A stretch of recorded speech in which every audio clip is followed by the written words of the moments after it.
My name is Sifiso Falala. I'm the Chief Executive Officer of Plus 94 Research, which means that I manage the business.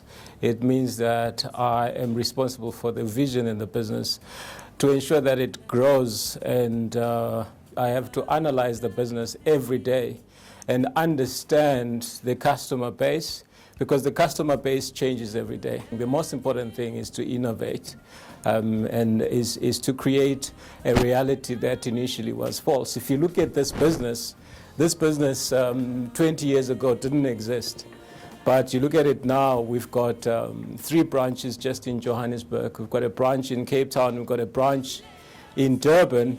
We're planning more branches. There's incremental growth. It just goes to show that when you have an idea, and that idea can be bought into by many people who are qualified, determined to do what you see or you foresee, it can grow. So my job is to enable my colleagues in the business to do even more than what I've done, to go further than I've gone, rather than to restrict their capability. So we as a business started with 6 individuals. The word fail never crossed our mind. We never even thought that we could at any stage fail. We were always confident in our ability. We got into a lot of trouble because of that. We were too bullish, we were too confident. We didn't realize just what lay ahead for us. But because we were able to study each individual situation and what it required, we were also able to respond. And here we are today, the largest black-owned market research business in South Africa, and possibly the largest South African-owned market research business in South Africa. The only companies that are larger than us would probably be some of the multinationals. And I think that goes to show that the South African business will support a business that has a value to add, that has got something different to offer, that can uplift the quality of commerce. Today we have more than 100 full-time research professionals. We pay every month in excess of 500 part-time interviewers. You add to that, we are paying more than 600 people per month. And we're just 17 years old as a business. And we've done all of this ourselves. It's good to have the support of customers. It's good to have a business environment that is supportive, and we've had that, and we appreciate the assistance that we've gotten from some of our leading customers. But they also have said to us, we like that thing about you, that you want to do it, that you are determined to be the best. And that's the reason why the business has grown. Now, specifically, if you look at the business today, you think, oh, these guys are fortunate. They have it all going on. They have a nice staff. They have statisticians. They have demographers. They have economists. They have mathematicians. We have all of that in the business, but that's not where it started.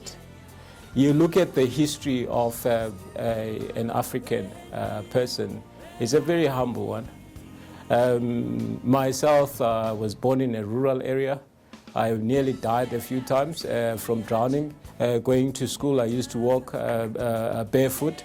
And I even remember at high school, I used to ride my bicycle because my father would never give me bus fare to go to school. He said he didn't have money. So I used to ride a bicycle. People used to laugh at me because I also had a woman's bicycle to ride to school. Throughout my high school years, I was using a woman's bicycle. So there's nothing special, there's nothing spectacular. The only thing that I offered, which has led to where we are today, is that I was determined to overcome adversity. I was determined to use whatever talents to benefit anybody that might have a similar background to mine. And there are many people with that sort of background. But the one thing that I think was critically important is the quick realization that the world was bigger than the little village where I was born.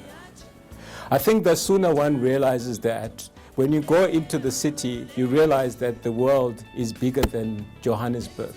Because we tend to limit ourselves to the local standard, which might be the standard in a village, such as my village, or it might be the standard in a town, such as my town. But if you don't do that, and say to yourself, for whatever you do, what is the best standard in the world for this thing?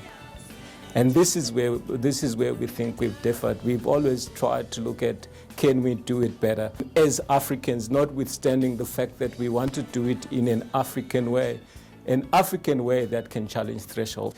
Every project that we do, the one that we did the last time is our worst one, our best one is the next one. Because every time we're constantly looking at what value can we add, can we get better than the last time.